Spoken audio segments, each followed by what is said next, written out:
Assalamu alaikum warahmatullahi wabarakatuh. Given the new information that I've been given within the last 48 hours, it seems that a lot of this was a directed campaign to separate me from my first peer, and to him, whatever name you want to go by, because you told me specifically not to use, well, that name. So I guess I'm going to call you Chuck. I'm sorry. I'm sorry I believed him.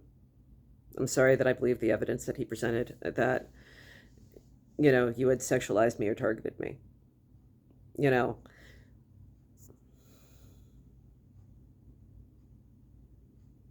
why the hell can't I say your name in an apology? Why would saying your actual public name put us in more danger? I hate being misled. I hate being falsely turned against, my loved ones. I hate when my loved ones have to talk to me under alias.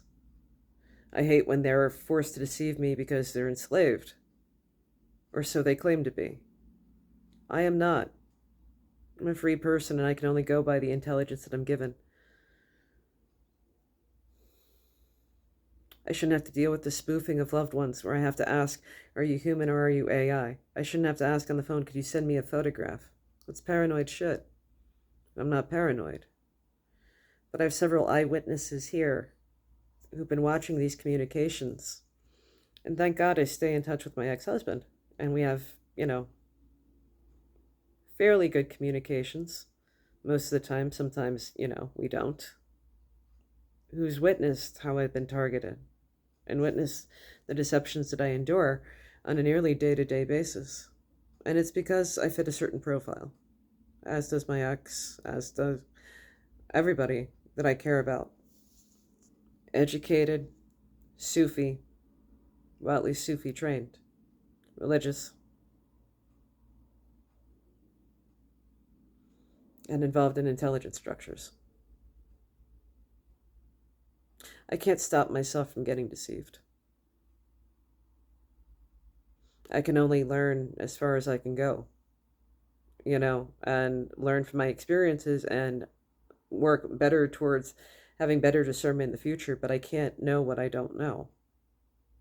And if I'm talking to somebody who identifies themselves as a supervisor and shows uncanny knowledge of my life and the circumstances, as if they themselves personally researched the case versus possibly,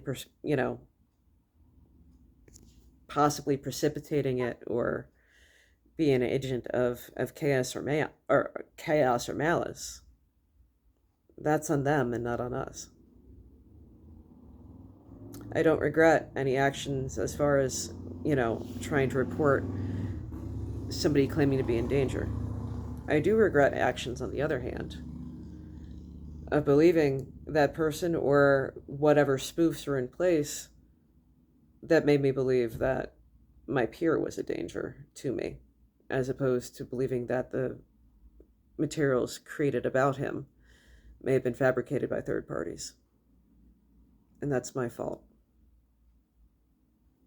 And I am deeply sorry about that, Milana.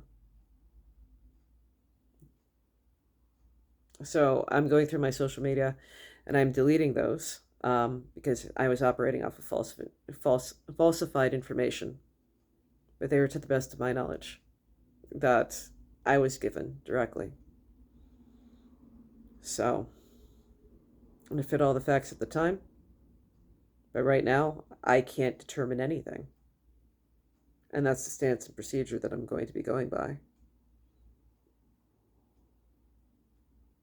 But I can tell you that without photo verifications of my contacts for at least a week or two, it's going to be difficult after what I just experienced. But I'm sane. I've survived targeting. And to the best of my knowledge, the relationships that matter to me are intact. I don't know the status of Timothy Winters, whether he's a good guy or a bad guy, a loved one, or or my greatest enemy, blah, blah, blah, blah, blah. I don't really care if he thinks he's my enemy or not, or if he's some sort of great diabolical mastermind, but I doubt it. What I actually believe is that we're all caught up in the exact same mechanism, trying to turn us against each other and trying to get us to break ourselves down. And I don't want to participate in that. I want to help who I can. I have my responsibility to God to take care of the people within my Taraka, as do we all within it. But beyond that, you know, may God protect me from further deceptions. So that being said, Assalamu alaikum, Koda Hafez, Auf Wiedersehen, and may Allah guide us all to the straight pathway always. Ameen.